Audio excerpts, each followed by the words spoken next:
राजा और एक लड़की की चतुराई। एक गरीब आदमी था। एक दिन महाराज के पास गया और बोला, महाराज, मैं आपसे कर्ज मांगने आया हूँ। कृपया करके मुझे 5,000 दे दे। मैं 5 वर्ष के अंदर आपके रुपए वापस कर दूंगा। राजा ने उसके बात पर विश्वास करके 5,000 दे दिए। 5 वर्ष बीत जाने के बाद भी जब उस व्यक्ति ने राजा के 5,000 नहीं लौटाए, तब राजा को मजबूरन उसके घर जाना पड़ा, लेकिन वहाँ वो व्यक्ति नहीं मिला। जब भी राजा वहाँ जाते थे, बहाना बनाकर उसे वापस भेज दिया जाता था। एक दिन फिर से वो राजा व्यक्ति के घर गया। वहाँ कोई तो नहीं दिखा, बस एक छोटी लड़की बैठी थी। राजा ने उससे पूछा, तुम्हारे पिताजी कहाँ हैं? लड़की ने बोला, पिताजी स्वर्ग का पानी रोकने गए हैं। राजा ने फिर से पूछा, तुम्हारे भाई कहाँ है? लड़की बोली, बिना झगड़े के झगड़ा करने गया है। राजा के समझ में एक भी बात नहीं आ रही थी, इसलिए वो फिर से पूछा, तुम्हारे माँ कहाँ है? लड़की बोली, माँ 1 से 2 करने गई है। राजा उसके जवाब से खींच गए। अभी राजा गुस्से में पूछता है, और तुम यहाँ बैठी क्या कर रही हो? और लड़की हंसकर बोली, मैं घर बैठी संसार देख रही हूँ। राजा समझ गया लड़की उसके बात के कोई सीधा जवाब नहीं देगी, इसलिए उससे इन बातों का मतलब जानने के लिए प्यार से बताना पड़ेगा। राजा ने चेहरे पर से मुस्कान लाकर पूछे, बेटी, तुम जो अभी अभी मेरे सवाल के जवाब दिए, उनका मतलब क्या है? मैं तुम्हारे एक भी बात का मतलब नहीं समझ सका, तो मुझे सीधे सीधे उनका मतलब समझाओ। लड़की ने भी मुस्कुराकर पूछा, अगर मैं सभी बातों का मतलब समझा दूँ, तो आप मुझे क्या देंगे? राजा को सारे बातों के मतलब जानने के लिए तीव्र उत्सुकता थी। वो बोला, जो मांगोगी वही दूंगा। लड़की बोली, आप मेरे पिताजी के सारे कर्ज माफ कर देंगे, तो मैं आपको सारे बातों का अर्थ बता दूंगी। राजा ने कहा, ठीक है, मैं तुम्हारे पिताजी के सारे कर्ज माफ कर दूंगा। अब तो सारे बातों का अर्थ समझा दो।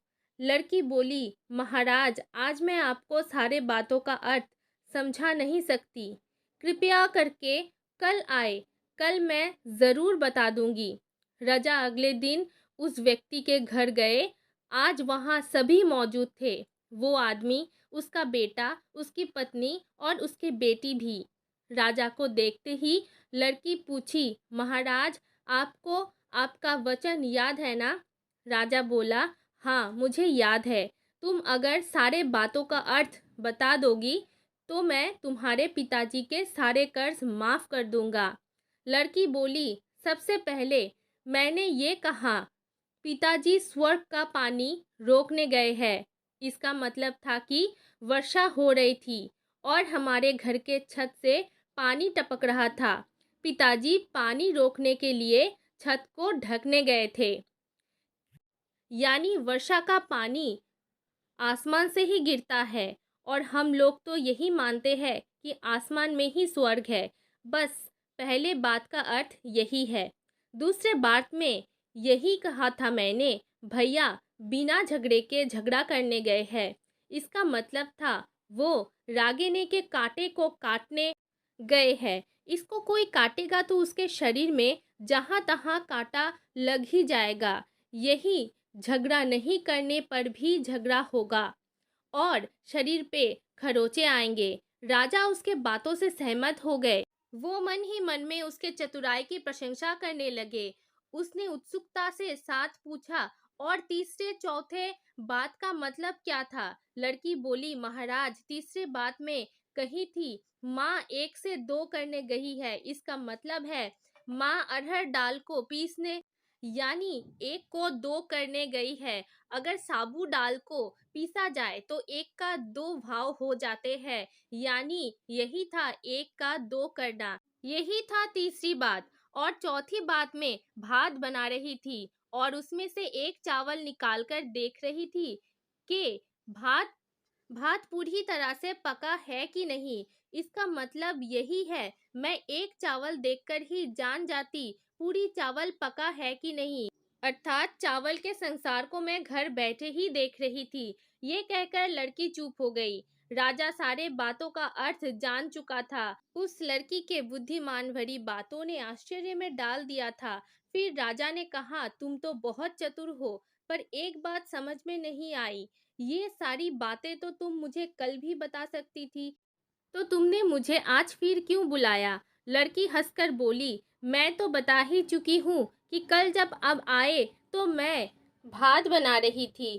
कल मैं आपको मेरी बातों का अर्थ समझाने लगती तो भात जल जाता, तो मुझे ज़रूर पिटाई पड़ती। फिर घर में कल कोई भी नहीं था। फिर मैं अगर इनको बताती कि अपने कर्ज माफ़ कर दिया है, तो ये मेरे बातों के विश्वास नहीं करते। आज स्वयं आपके मुंह से सुनकर कि आपने कर्ज माफ कर दिए हैं, जहां इन्हें ये सब कुछ विश्वास हो गया, वही खुशी भी होगी। राजा लड़की के बात सुनकर बहुत ही प्रसन्न हुए। उसने अपने गले से मोतियों का माला निकालकर उसे देते हुए कहा, बेटी, ये लो अपने चतुराई का पुरस्कार।